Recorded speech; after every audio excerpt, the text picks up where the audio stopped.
उत्तर प्रदेश में सीएम योगी आदित्यनाथ चुनाव प्रचार में जुट गए हैं। गुरुवार को मुख्यमंत्री मथुरा लोकसभा सीट पर बीजेपी प्रत्याशी हेमा मालिनी के समर्थन में जनसभा को संबोधित करने पहुंचे। इस दौरान उन्होंने ऐलान किया कि काशी और अयोध्या के बाद अब ब्रज भूमि का विकास करना है। सीएम योगी ने कहा कि कांग्रेस, बसपा, सपा ने कभी यहां की सुध नहीं ली। जब यहां की सांसद हेमा मालिनी जीती, तब उनके सुझाव पर हम लोगों ने इसे तीर्थ स्थल घोषित करते हुए योजनाओं को आगे बढ़ाया। कृष्ण जन्मभूमि और मस्जिद विवाद पर अदालत के फैसले का इंतजार करेंगे। अयोध्या में हमने 500 साल तक इंतजार किया, लेकिन संघर्ष से कभी हटे नहीं। ये तो राम भक्तों पर गोली चलाते थे। कोई जय श्री राम का नारा लगा तो उन पर लाठी और गोली चलती थी। लेकिन आज अयोध्या जाएंगे तो आपको त्रेता युग की याद आ जाएगी। सीएम योगी ने कहा कि अयोध्या में पहले मथुरा वृंदावन की तरह कुंज गलियां थीं। आज वहां हर कोई खुश है। हमने काशी और अयोध्या में जो कार्य करना था उसे लाइन अप कर दिया है। अब हमारा पूरा फोकस ब्रज भूमि पर है। यहाँ सब कुछ होगा। यहाँ का विकास भी यहाँ के लोगों की भावनाओं के हिसाब से कराने जा रहे हैं। अयोध्या में रामलला विराजमान हो गए। काशी का काम भी हो गया है। अब मथुरा के काम को भी विकास की गति देना है। सीएम योगी ने कहा कि कांग्रेस को देश में 60 साल तक शासन करने का मौका मिला। क्यों नहीं इन्होंने काशी में विश्वनाथ धाम का निर्माण किया।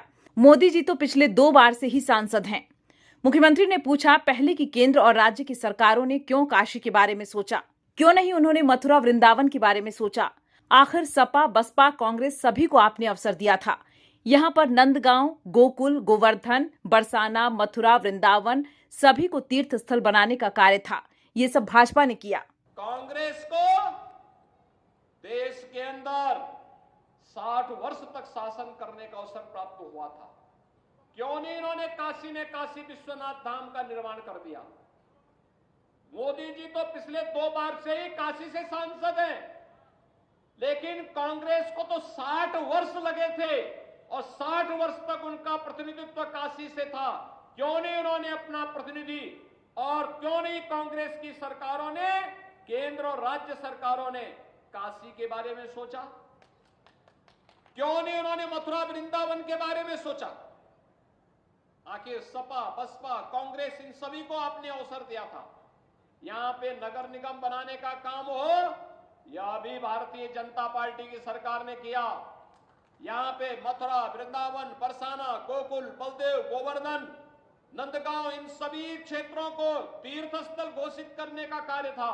यह भी भारतीय जनता पार्टी की सरकार ने किया। यहां पर ब्रज तीर्थ विकास परिषद के माध्यम से यहां की भावनाओं के अनुरूप यहां का विकास हो। जब यहां की सांसद श्रीमती हेमा मालिनी जी थी, तब उनके सुझाव पर हम लोगों ने यह तीर्थ स्थल घोषित करते हुए और फिर यहां के समग्र विकास की एक रूपरेखा तैयार करते हुए इस कार्यक्रम को आगे बढ़ाया। और आज आप देख रहे होंगे, आज तो देख रहे होंगे, इन सभी तीर्थों में विकास के कार्य तेजी के साथ आगे बढ़ते हुए दिखाई दे रहे हैं।